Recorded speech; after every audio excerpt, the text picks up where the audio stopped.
Hello කොහොමද ඔයාලට? ඉතින් අද vlog එකෙන් අරගෙන එන්නේ අපි කැනඩාවේ කන්ට්‍රි සයිඩ් එකේ තියෙන ලස්සන ටවුන් එකක් බලන්න ගියපු කතාවක් ගැන. ඉතින් මම ඉන්නේ සාමාන්‍යයෙන් නගරබද පැත්තකනේ. ඒක නිසා මං හරිම කැමතියි මේ වගේ ගම් පැතිවලට යන්න. මොකද ඒවා හරිම නිස්කලංකයි. මෙහි වගේ ට්‍රැෆික් එකක් නැහැ. මේ වගේ ඇග්‍රිකල්චරල් ලෑන්ඩ්ස් තමයි හැමතැනම තියෙන්නේ. ඉතින් විශේෂයෙන්ම සමර් එකේ හැමතැනම කොළපාටින් පිරීලා ඒගොල්ලෝ එක එක වගාවල් කරලා ඉතින් හරිම ලස්සනයි. මෙතන මේ ඈතින් පේන්නේ සයිලෝ එකක්. මං හිතන්නේ යාලා ඔය බඩේරිඟු එහෙම ගබඩා කරන්නේ මේ වගේ තමයි. ඉතින් මේ හැම එකක්ම මං හිතන්නේ තනි ඕන කෙනෙක්ගේ දේවල්. මොකද ෆාම් හවුස් එකක් එක්ක තමයි ගොඩක් වෙලාවට මේ ඇග්‍රිකල්චරල් ලෑන්ඩ්ස් තියෙන්නේ. මේ වගේ ට්‍රිප්ස් යද්දී මම හරිම එක්සයිටඩ්. විශේෂයෙන්ම මෙන්න මේ වගේ කට්ටිය බලන්න. ඉතින් මෙතන මේ අසය වගේක් හිටියා. මෙහි ගොඩක් කට්ටිය මේ වගේ අසය හදනවා. මන් දන්නේ නැහැ ඒගොල්ලෝ මොකටද හදන්නේ කියලා.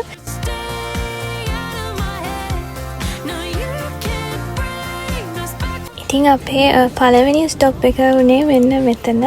මෙතන නැවතුනේ මේ හරක් ටික දැකලා. ඉතින් හරක් කියන්නේ මගේ ආසම සත්තු ජාතිය. ඉතින් ඇත්තටම මට හරක් දැක්කම පිස්සු හැදෙනවා. ඉතින් මෙන්න මේ වැට ළඟටම ඇවිල්ලා ඉන්න හරක් ටික දැකලා මම ගියා පොඩ්ඩක් එයාලට කතා කරන්න. මෙතන හිටියේ අර මේ පැටවුන්ට වඩා චුට්ටක් ලොකු කට්ටියක්. හැමෝම එක වයසේ කට්ටියක් වගේ හිටියේ. ඉතින් මං එද්දි යාළුවා නිදාගෙන හිටියේ. හැබැයි මාව දැකලා හැමෝම නැගිටලා ඇවිල්ලා මං දිහා බලාගෙන ඉන්නවා. මෙතන මේ වැට කරන්ට් එක දාපු වැටක් තිබුණේ. ඉතින් ඒගොල්ලන්ට ඒක නිසා ඉස්සරහට එන්න බෑ. ඉතින් මේ මෙතන ඉස්සරහා ලස්සන හරිම නිස්කලංක තැනක ගෙයක් තිබ්බා. මට හිතුණා ඒ වගේ ගෙදරක හැමදාම ඉන්න තිබ්බනම් කියලා.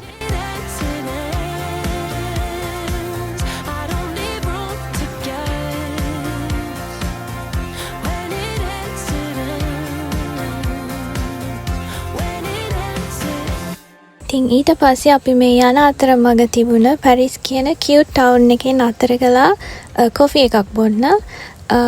අපි මේ ගමන ගියේ මැයි 30. ඒ කියන්නේ එතකොටත් ස්ප්‍රින්ග් එක සමර් එක ඇවිල්ලා නැහැ හරියටම. ඉතින් ඒ නිසා එදා පොඩ්ඩක් සීතල තිබුණා.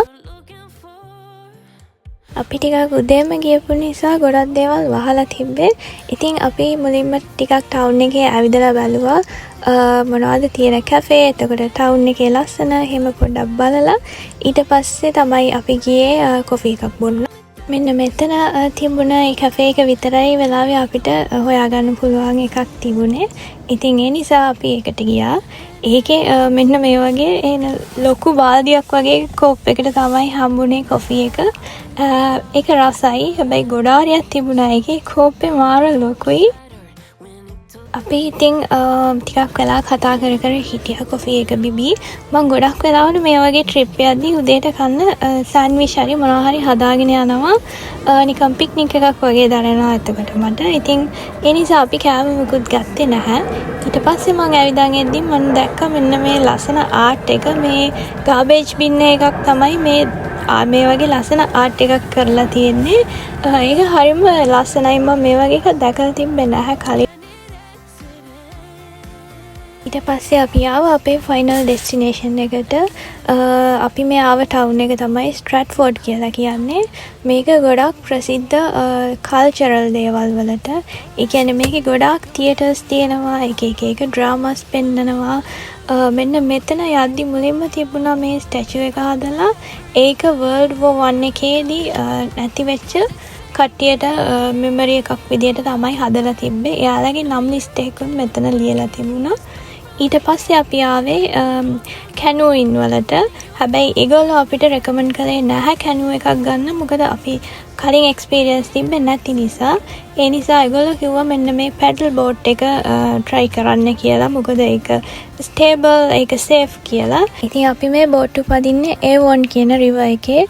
කැනඩාවේ මේ වගේ ලොකු ගඟක් දැක්කේ මම ෆස්ට් ටයිම්. මේක ගොඩාක් ලොකුයි. මේකේ දෙපැත්තේ ලස්සන පාක් එකක් තමයි තියෙන්නේ. එක පැත්තක තියෙනවා තියටර්ස්. අර ඈතින් පේන බිල්ඩින් එකත් එක තියටර් එකක්. ඉතින් අපිට පැයක් වගේ කාලයක් තිබුණා මේ බෝට් රයිඩ් එක යන්න. ඉතින් අපි මේකේ මැද තියෙන අයිලන්ඩ් එකක් වෙනකම්ම මේ බෝට් එක පැදගෙන ගියා. ඒක හරිම ලස්සන එක්ස්පීරියන්ස් එකක්. එදා වෙදර් එකත් හොඳයි. ගොඩක් හොට් නැහැ, කෝල්ඩ් උත් නැහැ. හොඳට පර්ෆෙක්ට්ලි තිබුණා.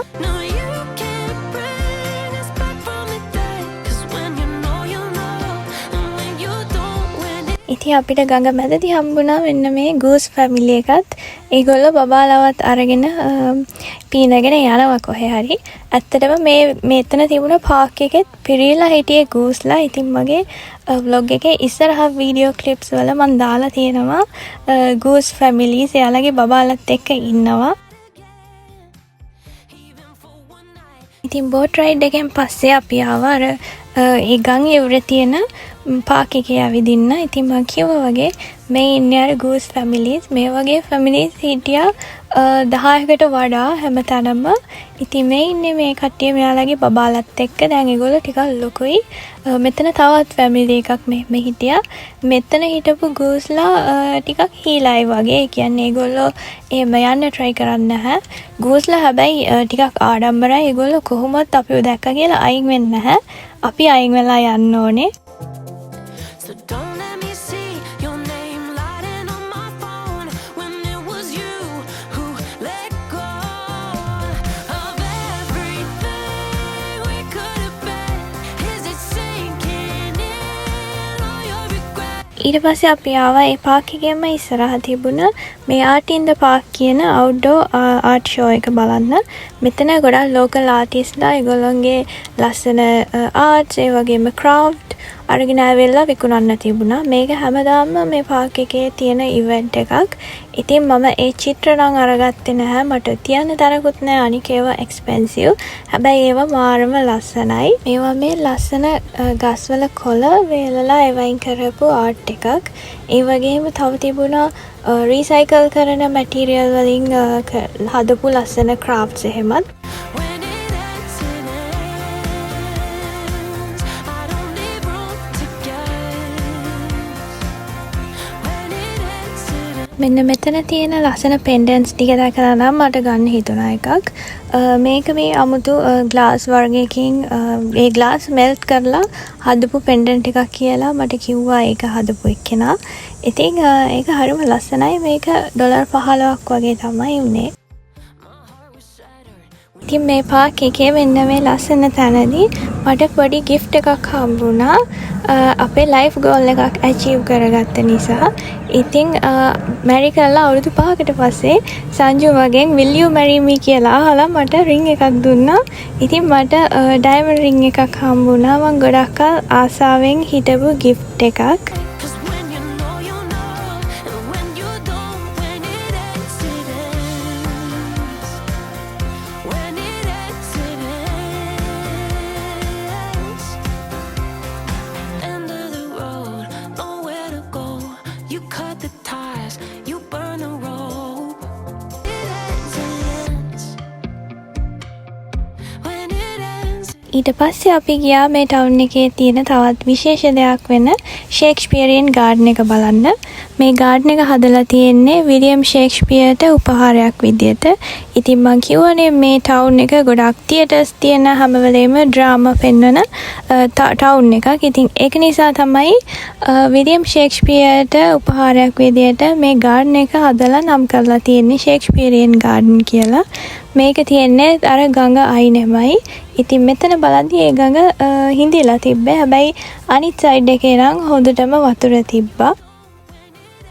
ඒ ගාඩන් එක මැද්දේ මෙන්න මේ විදියට විලියම් ෂේක්ස්පියර්ගේ ස්ටැචු එකකුත් හදලා තිබුණා. End of the road, nowhere to go. You cut the ties, you burn the rope.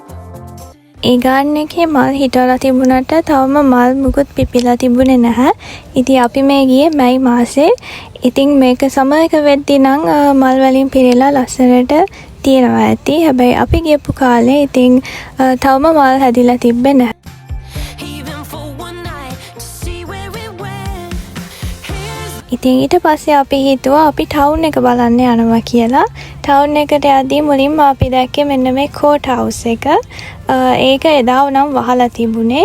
ඊළඟට අපි ගියා සිටි හෝල් එක බලන්න. ඉතින් මේ සිටි හෝල් එක කියන්නේ National Historic Site එකක්. මේක රතු පාට ගඩොල් වලින් හදලා තියෙන්නේ.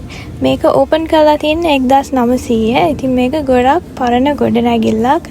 ගොඩක් කට්ටිය මෙතෙන්ට එනවා Instagram ෆොටෝස් ගන්න එහෙමත්. එතනත් ඉස්සරහ මල් හිටවලා තිබුණා. හැබැයි ඒව තාම හැදිලා නැහැ.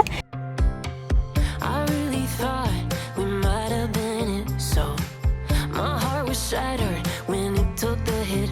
Oh, I can't imagine doing all that again. Even for one night. ඒ වෙලාවෙත් එක තියේටර් එකක ඩ්‍රාමා එකක් බලන්න ගොඩාක් කට්ටිය පිරලා හිටියේ. හැමෝම හරිම ලස්සනට ඇඳලා හිටියා. එතන තවත් එක්කෙනෙක් හරිම ලස්සනට වයලින් එක ප්ලේ කරා. ඉතින් අපිත් පොඩ්ඩක් නතර වෙලා ඒක ඇහුවා.